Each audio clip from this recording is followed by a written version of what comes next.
The topic for today is one of these things that we don't usually talk about that much, but it's the whole topic of grief and loss, um, which is typically is part of our world.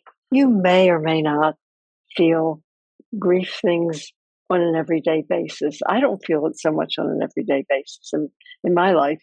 And yet, when it was a new diagnosis, I couldn't even name it without tears rolling down my face. It's just, it was like that. As that disappeared, I think it's still in me. There are times when it hits me and times when it doesn't.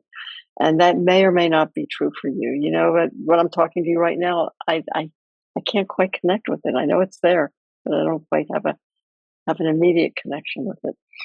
Um, Sometimes that's not the case. And first, just point out that grief is one of the flavors of sadness, right? You can feel a little bit low, you can feel blue, you could have real depression. Those are on the sadness sides. You could feel like crying a little bit, or you could have raw grief. Who knows? It varies, but it is a difficult emotion usually. And what I like to know with grief is that it's possible to catch my breath. If something's coming up and you just feel that the sadness is one where you'd like to catch your breath a little bit, then you could always address it the way you would any difficult emotion, where you just pause for a second and try naming it in a silent voice so that you can simply acknowledge that that's what's happening, even while you're feeling it.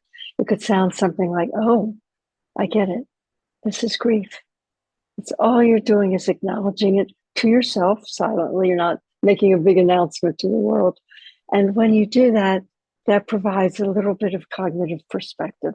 So you're not totally lost in the sadness. You're also aware that you're feeling sad. And then you can do what you think is skillful, what would make sense right now.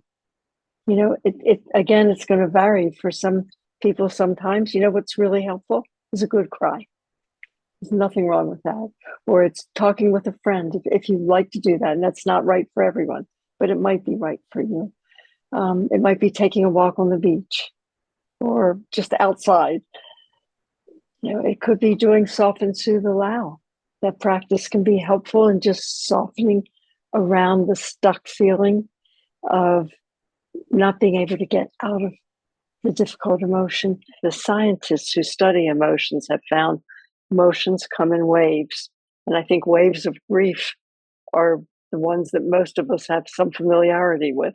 I want that wave to come up, pressed, and go down again. Let me catch my breath, thank you, before you come back again. So sometimes softening around it allows that to happen. So